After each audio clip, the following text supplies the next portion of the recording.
In this second video of my old project series, I will be looking at woodworking techniques to create a really cool inlaid table. These tables were originally built for the cockpit of several boats that I owned over the years, but the techniques learned here can be used in any RV table or stairwell project. The technique being shown is what I call epoxy inlay, and begins with the construction of a suitable tabletop or stairwell step.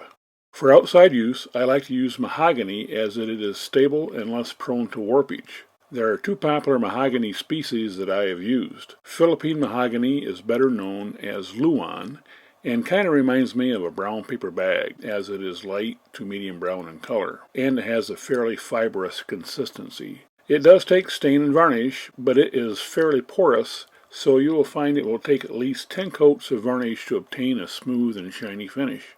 Honduras mahogany is more expensive and it has a more mahogany-like red tint, turning a dark patina with exposure to the sunlight over the years.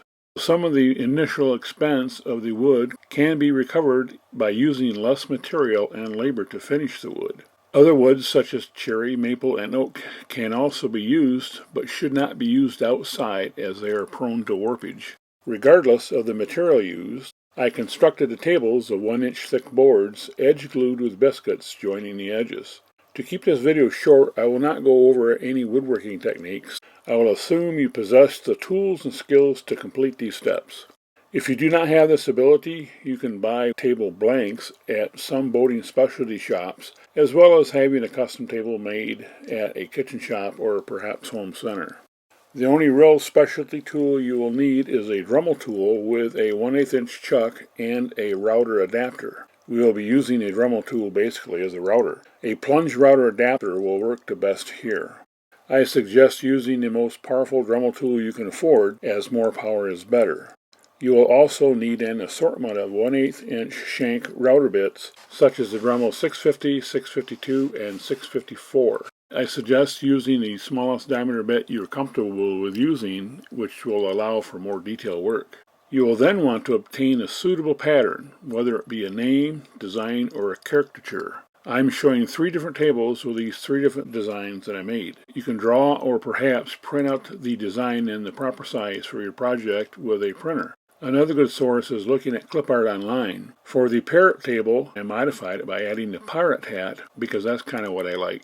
No matter how you come up with your design, you will need to transfer it to your tabletop using the old school method of tracing out with carbon paper. If you are under 50 years old, this might be your first time doing this. Once you have the pattern traced out on the tabletop, you're almost ready to begin.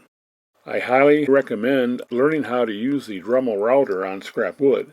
Until you get the hang of using a router freehand, you could mess up and you don't want to damage the surface of your table that you just built.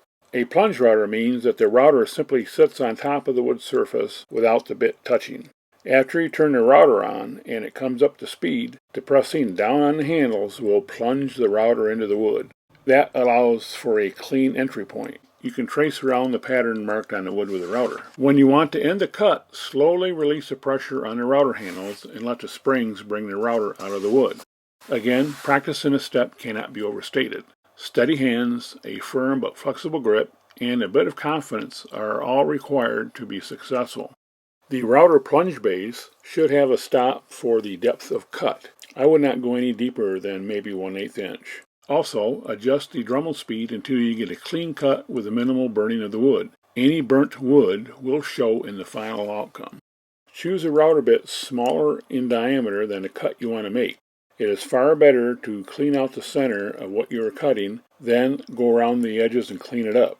Again, this is done freehand, and it will take some time to get comfortable with the process.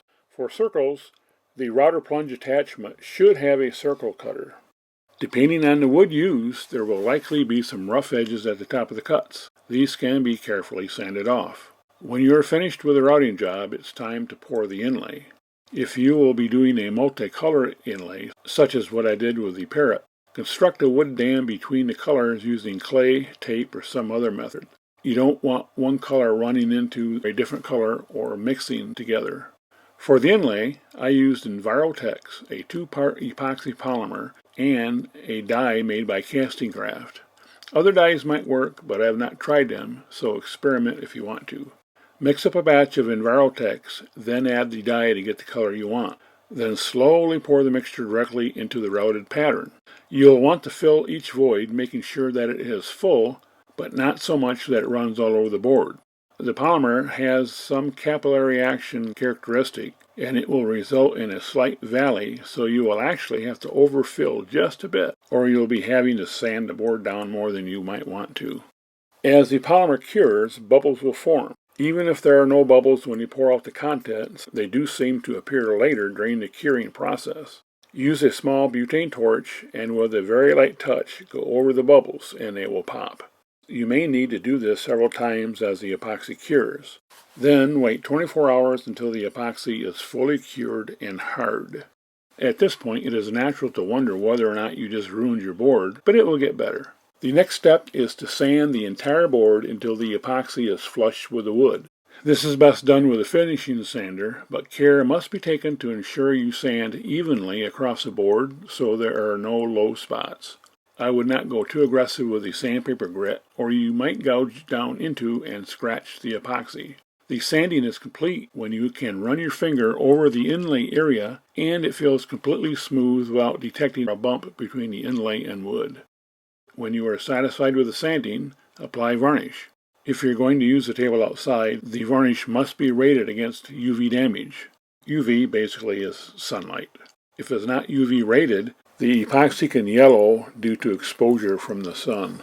I prefer a high-quality varnish like Epfen's, but it is fairly expensive. A less expensive varnish like Minwax polyurethane should work too. The first couple of coats of varnish will essentially become a filler, filling the texture of the wood.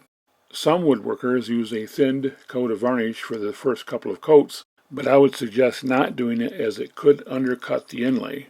Just use it full strength and sand the surface between coats. The first couple of coats will look like you sanded most of the varnish off, but what you are really doing is sanding off the high points, and as more coats are applied, less and less of the varnish will look sanded off. As I indicated earlier, this might take up to 10 coats, so take your time and do a good job. There is almost no end to the projects you can do with this technique. As I have shown, I've constructed 3 different cockpit tables for my boats, as well as a set of steps. An idea that I have had but have not tried is to back cut the reverse side of the project beneath the underlay and then running a string of LEDs behind the inlay, which will illuminate the inlay. Perhaps I will do such a project someday.